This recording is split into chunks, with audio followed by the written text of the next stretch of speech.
Tere kallid fännid! Mida vittu?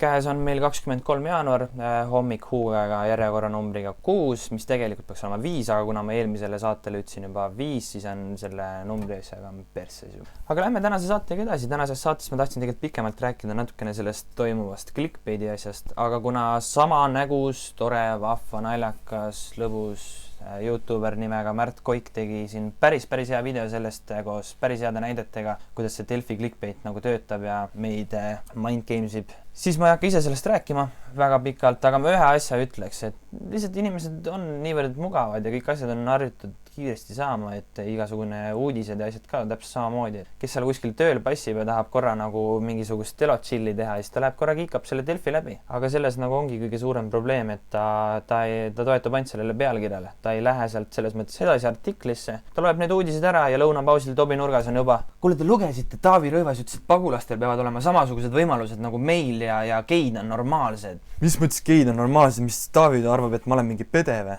Kuigi artikkel võis rääkida üldse sellest, kuidas me oleme kõik inimesed ja peaksime suhtuma üksteise sallivamalt, mis siis, et keegi on mustlane, keegi on invalid, keegi on gei, mida iganes. Et jah, nii palju sellest clickbaitist. Minge vaadake Märdi videot, Märt räägib natukene paremini. Aga kuna me sellest meediavärgist rääkisime, siis meediavärgiga me võime ka jätkata. Nimelt TV3 teeb siis sisuturundust. Sisuturundus on siis raha eest artiklite või saatelõikude ostmine meediaväljaannetesse. Ehk siis igasugune, ma ei tea, tegin haamrifirma, tahan 2-mindist lõiku saada uudistesse, kus ma tahan selle haamriga vastu seina naelu ja ütlen, et mine perse, kui hea haamer see ikka on, et ostke neid huuga ja haamreid. Hakkangi huuga ja haamreid tegema.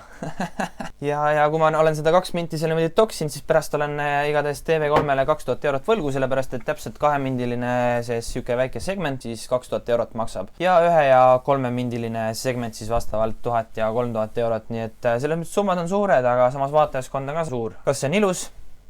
Ma ei tea, 7-sed uudised peaks tegelikult uudised vahendama objektiivselt, aga kui selles mõttes saab businessit teha, siis ma ei tea, eks siis andke minna.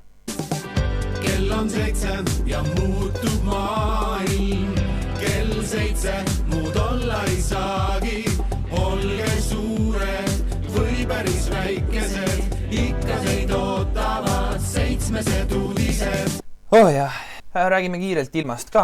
3 aastat järjest on siis olnud temperatuur kõrgem kui eelnevatel aastatel.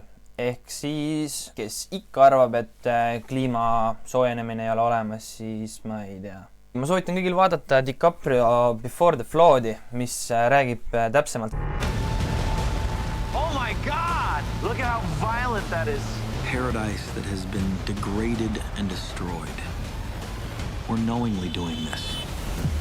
100 aasta pärast on see asi veel rohkem perses ja siis on kõik, et oi, miks me midagi ei teinud. See on tänapäeval nii tavaline, et inimesed jätavad kõik asjad nii viimasel hetkel.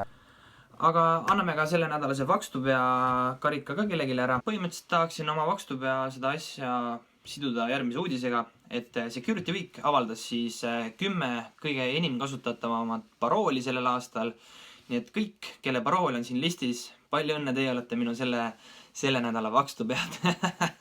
Sest et 1, 2, 3, 4, 5, 6 on siuke tavaline 1, 2, 3, 4, 5, 6, 7, 8, 9. 3. kohal siis legendaarne Kverti, mis on ka minul olnud, kuigi mina olin siis arvatavasti mingisugune 8-aastane vend, kes mängis RuneScape'i, siis oli Kverti nagu parool. Keegi mõtleb, miks Kverti on 3. kõige parem parool, siis kui te pole vaadanud, siis teil üleval, kus on 6 täht, seal 6 numbrit. 6 tähte jooksevad teil täpselt niimoodi. Kverti. Hästi lihtne panna. Ja kes paneb enda passwordiks password, siis tegelikult anname vakstu ainult nendele, kes panid päriselt parooliks, panidki parool.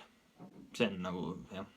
Aga lõpetuseks positiivsed uudised kodumaalt. Nimelt Pärnu Raba skatepark sai siis 671 häält Pärnu elanikelt kätte ja lähebki siis varsti Pärnu Raba skatepargi ehitamiseks, mis tuleb siis skatepark. Väga tore. Meil on Eestis väga palju talendikaid tõukerattoreid, rulatajaid, BMX-ereid.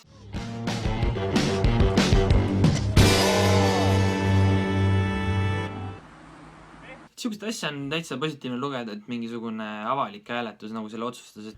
Olles ise ka ühe skatepargi planeerimise kõrval olnud, siis võin omast kogemust öelda, et jube raske on tegelikult seletada inimestele, kellel ei ole mitte mingisugust hingelist seost selle spordialaga, ekstreemspordialaga. Hingelist seost selle miks teil seda uut asja vaja on, mis vanal viga on, miks te ise ei saa ehitada, miks te maa peal ei sõida? Ei, vanal ei olegi midagi viga. Sul jääb lihtsalt siukses väikses rulapargis jääb sul areng kinni. Sul ei ole midagi teha.